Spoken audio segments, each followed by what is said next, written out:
Jardín Primitivo Digital. Chicos, soy por este programa. En este caso tenemos una música.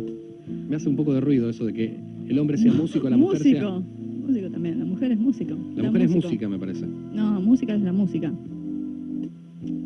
Sí, me parece que el hombre es músico y la mujer es música. Pero ¿sabés que te digo que no estoy totalmente seguro? Me parece que no. ¿Qué es, a qué se refiere esto de la vida después de la muerte? Y sobre todo después, bueno, voy a contar una historia que no tiene que ver con los hechos comunes o los casos comunes de vida después de la muerte, ¿no? Te voy a hacer una pregunta así medio quemarropa, porque el tema se viene y he leído muchísimas cosas sobre la vida después de la muerte. Muchísimas cosas a veces se solapan o se contradicen entre sí. ¿Cómo que, por ejemplo? Y en cuanto a la cantidad de vidas, la cantidad de reencarnaciones, el modo de reencarnar, obviamente vos vas a contar una historia, una verdad. ¿Por qué es tu verdad? ¿Y por qué es esa tu verdad?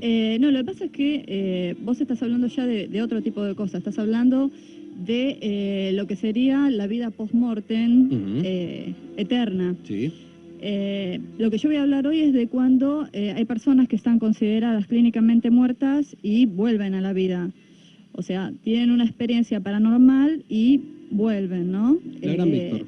Claro, lo que vos me estás diciendo, bueno, tiene que ver con un montón de creencias, no solamente de creencias, sino de estudios o de conexiones de muchas cosas y de saber muchas cosas más allá de lo que tiene que ver con la vida después de la muerte. En este caso es el momento de la muerte clínica. ¿Qué pasa cuando alguien muere clínicamente? Claro, es un hecho de lo que tiene que ver con eso, ¿no? Adelante, Gladys. Bueno, ustedes saben que cuando una persona muere, de acuerdo a cómo haya sido en esta vida, ocupa un lugar en el plano de existencia en el que le corresponda estar, según a cómo haya sido, si transgredió o no transgredió las leyes universales y de acuerdo a qué tipo de muerte haya tenido, si tuvo una muerte trágica o no. Entonces, el alma, que es lo que le da vida al cuerpo, 3 días es lo que tarda en ascender. Ascender, digo, como nombre que se le da al lugar que va a ocupar el alma. Y se corta lo que se denomina el cordón fluídico, que es lo que ata el alma al cuerpo, y el alma se convierte en espíritu y se coloca en el lugar en el que le corresponde estar. Hay casos en los que una persona que está considerada clínicamente muerta vuelve a la vida, que es estar, lo que se denomina estar en el umbral entre la vida y la muerte. La persona tiene una experiencia paranormal que tiene que ver justamente con la vida después de la muerte y vuelve para dar testimonio de eso. Generalmente en los casos de vida después de la muerte son a planos superiores y son inducidos o conducidos por seres altos. Generalmente son dioses o semidioses o maestros o guías de luz, ¿no? Seres muy altos, que son los que tienen la posibilidad de hacer esto. Porque la persona vuelve a la vida sin tener ningún tipo de problema físico. Que supuestamente si una persona muere, según cómo haya muerto, que sea lo que le pasó, tendría que seguir teniendo el mismo tipo de enfermedad o lo que le ocasionó la muerte. En este caso no, la persona vuelve sin ningún tipo de problema. Hay una historia que... ¿Hay una regeneración del cuerpo? No es que hay una regeneración del cuerpo. El cuerpo vuelve sin tener ningún tipo de problema. O sea, por más que haya tenido... Porque el cuerpo se queda, va el alma, vuelve el alma. Claro, exactamente, pero vuelve sin ningún tipo de problema. Yo no puedo contar hoy un caso que tengo porque no ubiqué a la persona, pero es un caso en el que le pasó varias cosas en su muerte y, bueno, cuando vuelve sin ningún tipo de problema físico. Pero bueno, ya lo voy a contar más adelante, bueno, no lo ubiqué. ¿Te cuento mi experiencia en este tema? ¿Tuviste una experiencia? No yo exactamente, pero tuve una experiencia en mi familia con este tema. A ver, dale. Que fue media rara, porque en realidad le pasó a mi hermano, y mi hermano, después de un tiempo, me lo termina contando, casi como buscando a alguien en qué canalizar así eso que guardaba. Cuando mi abuelo ya estaba un tanto moribundo, ya estaba en su lecho de muerte, en esa instancia en una familia, cuando ya hay un enfermo terminal, y casi en la familia como todos se miran y asienten de que, bueno, lo mejor para la persona y lo mejor para la familia es la muerte, ya cuando ya pasás esa raya, en un momento mi abuelo, 2 minutos antes de morir, con mi hermano al lado, mi abuelo le dice a mi hermano, mirá quiénes vinieron a verme. mi hermano levanta la vista y no ve absolutamente a nadie. Y mi abuelo que era un tipo realmente muy, muy frío y muy, muy mala onda y muy así, muy agrio, se ríe en un momento y dice, no puedo creer quiénes me vinieron a ver. Un minuto después muere. ¿Qué pasó ahí? Bueno, eso justamente te iba a decir. Eso se da en los casos de muerte total. O sea, no tiene, esto pasa cuando la persona ya directamente asciende y se ubica en el lugar en el que le corresponde estar. No suele pasar en los casos de vida después de la muerte, o sea, cuando la persona vuelve. Generalmente eso se da porque en la mayoría de los casos ellos realmente están viendo a alguien, los vienen a buscar, cuando ya van a ocupar un cierto lugar. También suele pasar que cuando una persona está por morir y ya va a ubicarse, ya se va totalmente de este plano físico, pasa que, por ejemplo, muere una persona, hay muchísimos casos, muere una persona, el espíritu en ese momento no tiene tiempo ni espacio, o sea, puede viajar mientras esté en el plano físico a cualquier lugar y en cualquier horario. Entonces suele pasar muchas veces que una persona, sin saber que otra murió, tiene o siente la presencia de esta persona o se manifiesta en sueños la persona que murió, y es que está justamente dentro de los 3 días en que el espíritu tiene para despedirse de los que fueron sus seres queridos, ¿no? Que te vuelvo a repetir, no pasa en lo que tiene que ver con los casos de vida después de la muerte. Vos sabés que en todo lo que tiene que ver con vida después de la muerte hay un antes y un después, que tiene que ver, empieza justamente en el año 1848. Antes del año 1848, los psicólogos no creían en los casos de vida después de la muerte y creían que tenía que ver con una cuestión psíquica. Pero pasa que en Estados Unidos comienza lo que sería el espiritismo, que lo comienzan unas hermanas, que son las hermanas Fox, que en su casa empiezan a tener un montón de historias que tienen que ver con paranormalidad, o sea, todo lo que tiene que ver con espíritus, con contactos con el más allá, y empiezan en su casa a hacer todo lo que tenía que ver con sesiones espiritistas. Entonces, bueno, esto empieza a ser un poco cuestionado con todo lo que tiene que ver con las organizaciones psicológicas. Incluso la Organización Psicológica de Londres es una de las que más cuestionaba este tema. Y bueno, tratan de incursionar en lo que tenía que ver con lo que estaba pasando en la casa de las hermanas Fox, pero se dan cuenta de que ahí no había ningún tipo de fraude. Pero esto no les convencía, entonces empiezan a averiguar en otros tipos de lugares. Y se dan cuenta de que sí, en otros lados sí existía fraude. Entonces no sabían realmente si el fenómeno era comprobable o no. Entonces hacen una reunión con gente que se dedicaba al espiritismo, que son mediums, y en un determinado momento ponen un plato con cera derretida para ver si podían decirle a este medium que se comuniquen con seres de más allá y demostrasen de alguna manera que estaban ahí, o sea, pusiesen su huella en lo que tenía que ver con este plato de cera. Bueno, el plato estaba con cera caliente y veían que no pasaba nada. Pero en un determinado momento, cuando la cera ya casi estaba fría, ven que algo se hunde sobre la cera y era la mano de un espíritu.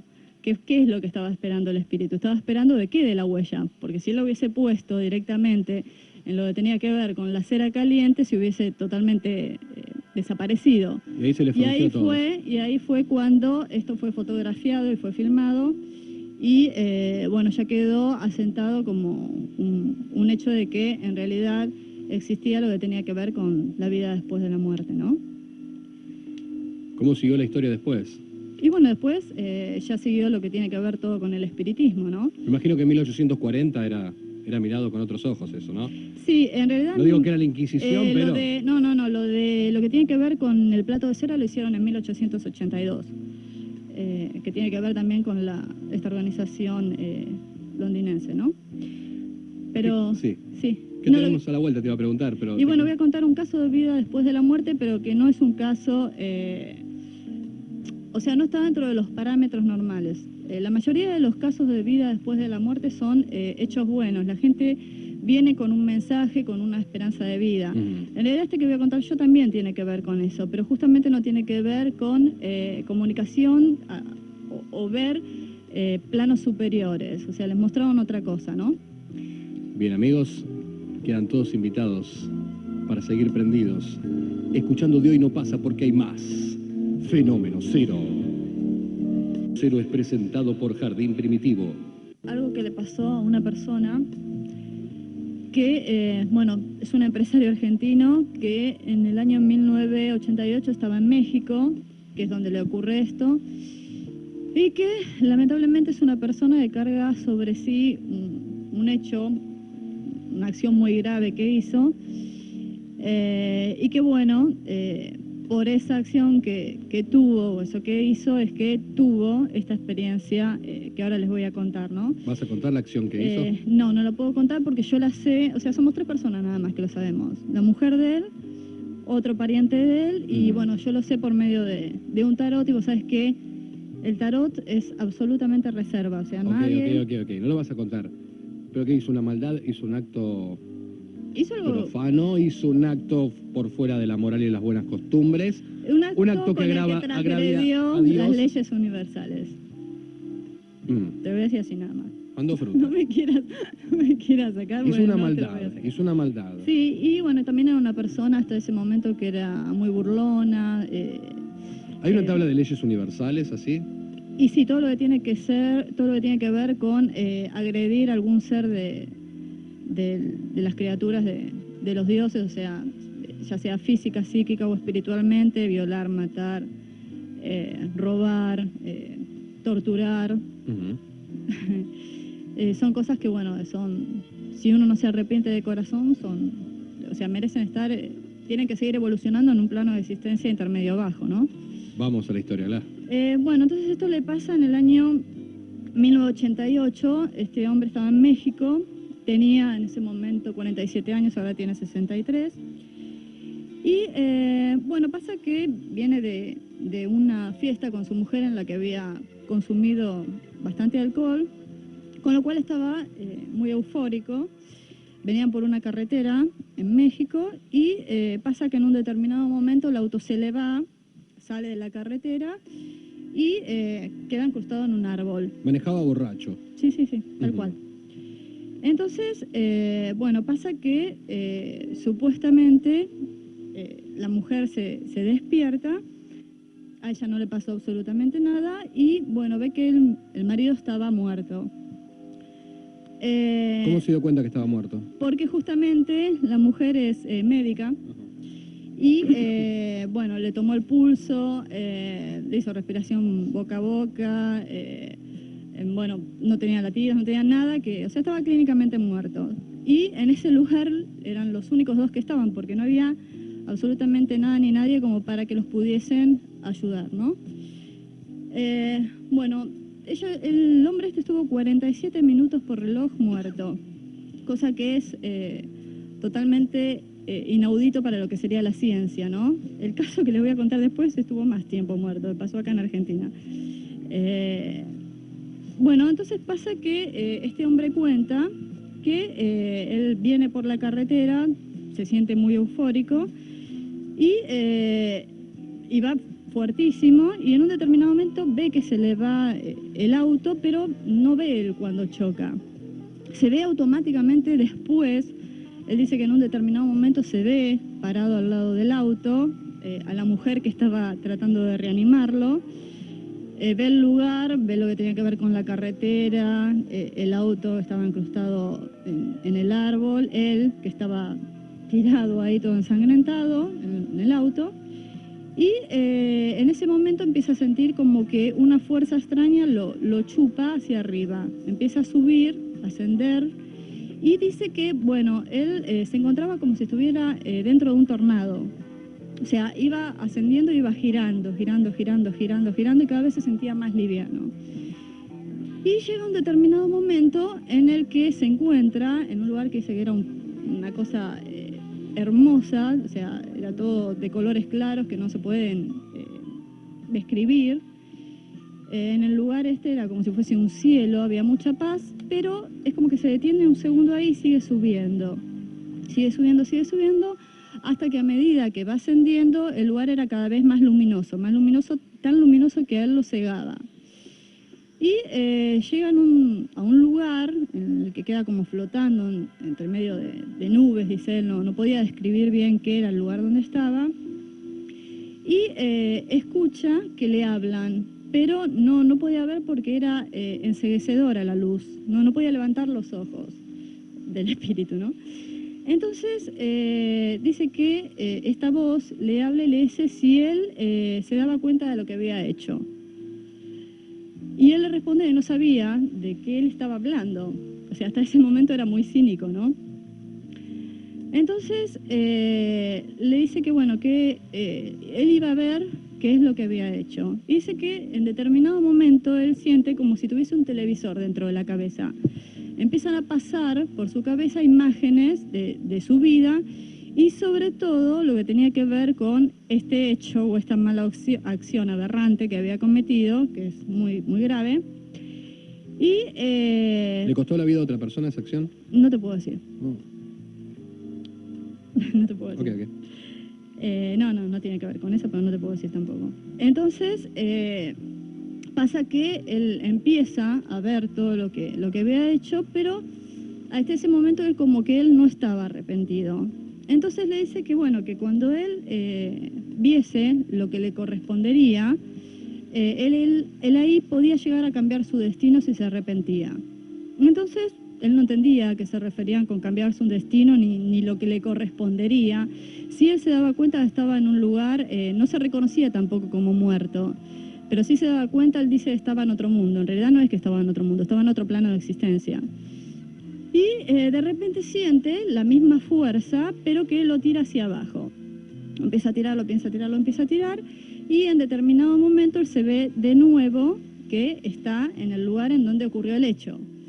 Y cuando él piensa que se iba a introducir en el cuerpo, porque dice que tiene como esa sensación, como que va a volver a entrar al cuerpo, otra fuerza totalmente distinta lo tira, pero para otro lado, que no era ni para arriba ni para abajo. Él dice que era hacia los costados, o sea, hacia un costado era como que algo lo estaba chupando, a una velocidad increíble, una velocidad más grande de lo que había sido la ascensión, ¿no? Entonces empieza a introducirse también por un túnel, pero dice que era un túnel gris y totalmente sombrío y frío. Era una cosa que no podía definir la sensación que él tenía, pero una sensación muy fea, muy fea. Y en determinado momento es como que para y lo dejan en un lugar que era como un cielo también, dice él, estaba como entre una bruma y como si fuesen unas nubes grises, pero totalmente solo. Una sensación de soledad que dice que no lo podía soportar. Era estar en un lugar, en la nada, en un lugar frío, sombrío, gris, que no había absolutamente nada ni nadie. En un determinado momento él siente como que en algún lugar alguien lloraba, le parecía que era la voz de una mujer, o sea, era como que se quejaba y a su vez estaba llorando. Entonces dice que él sentía más o menos de dónde venía eso, así que se quería dirigir ahí. Pero que cada vez que se dirigía, era como que esta persona este espíritu estaba cada vez más lejos. Era, dice él, como la sensación de estar en una escalera mecánica, que uno quiere alcanzar al otro, pero no puede, siempre está en el mismo lugar, ¿no? Esa era la sensación que él tenía. Y en un determinado momento estaba tan, pero tan mal que se pone a llorar desconsoladamente en ese lugar que estaba, porque era como tenía conciencia de todo lo que estaba pasando. Sabía que estaba en un lugar que no sabía qué era, ni cómo había ido a parar ahí, y era como que empieza a acordarse de sus seres queridos, y estaba ahí, no podía hacer nada. ¿Esta persona que lloraba era su víctima del hecho aberrante? No, nada que ver. Era alguien que estaba en el mismo plano de existencia. Entonces pasa que estando ahí, llorando desconsoladamente, mal, totalmente mal, empieza a pensar él qué es lo que había pasado en su vida, ¿no? Qué es lo que había hecho como para merecer estar ahí. Y bueno, sabía lo que había hecho. En un determinado momento dice que vuelven otra vez un montón de imágenes a su cabeza, pero esta vez no era mostrándole qué es lo que él había hecho, sino lo que había sentido su víctima. Lo que había pasado la persona a la que él le había hecho esto y lo que había pasado a su vez la familia de esta persona. Entonces dice que él no lo podía creer porque era terrible. Era terrible lo que le estaba pasando a esta persona, ¿no? O sea, él estaba sintiendo todo lo que él había hecho sentir a esta persona y estaba sintiendo todo lo que había sentido su familia. Entonces se queda muy, pero muy mal. O sea, se daba cuenta, se arrepiente totalmente de lo que había hecho. Y pasa esto, en un determinado momento pasa, y es como que sigue estando ahí solo, en ese lugar lúgubre, espantoso, y ve que se abre como si fuese una puerta hacia un costado, que no era una puerta, él dice que es un agujero, que era chiquito y se empieza a hacer grande, de color rojo, y que le permite pasar hacia otro lado. Y ahí cuando pasa, ve que había como si fuese un muerto, un viejo que estaba en posición horizontal, con un traje negro, canoso, pelo largo, pero no lo podía ver bien. Y él lo que quería hacer era, estaba como dormido, no estaba apoyado ni en una mesa, ni en una silla, ni en una piedra, ni nada, estaba flotando. Entonces lo que él quería hacer era tocarlo para preguntarle dónde estaba, o sea, era el primer contacto que él tenía con algo o con alguien. Y en el momento que lo va a tocar, dice que se despierta, o sea, es como que esta persona estaba miedo, se sienta de golpe, con lo cual él se asusta muchísimo, y se le empieza a reír a carcajadas, y dice que era muy feo, tenía verrugas, los dientes negros, y un olor espantoso, a muerte, pero a pudrición. Y bueno, él empieza a correr porque no se quería ir de ahí, o sea, era algo espantoso lo que le estaba pasando. Y en ese determinado momento en el que le estaba pasando esto, siente nuevamente una fuerza que lo tira en posición, o sea, en sentido contrario a cuando él había ido, y en determinado momento él se ve que está dentro del cuerpo ya, y se despierta. En el momento que se despierta, la mujer se desmaya, porque justamente no podía creer lo que estaba pasando, así que él después la tuvo que reanimar a la mujer. Media hora más estuvieron ahí sin que nadie los rescatase hasta que una camioneta que pasó por el lugar los rescató. Pero él no le contó hacia después, un tiempo después, lo que realmente le había sucedido a la mujer, o sea, toda esa experiencia que él había vivido. Y bueno, ya nunca más quiso tener ningún tipo de mal contacto con nadie y cambió totalmente su vida y su forma de ser. Y bueno, puedo decir que es una persona que está totalmente arrepentida, es una buena persona ahora. ¿Lo que hizo es irremediable o es remediable? Lo que hizo es irremediable. Cuando uno hace algo que transgrede las leyes universales, a la persona, al ser que se lo hizo, sea físico, psíquico o espiritualmente, cuando ya te marca algo, ya es irreversible, ya lo hiciste, no tiene vuelta atrás. Lo que tiene vuelta atrás es el arrepentimiento. Por eso es que se dice que hasta último momento la peor persona del mundo, si se arrepiente de corazón, puede llegar a cambiar su destino. O sea, puede llegar a pasar a un plano de existencia mejor. fenogla@yahoo.com.ar, todo lo que le quieras escribir a Gladys, todas tus dudas, todas tus preguntas.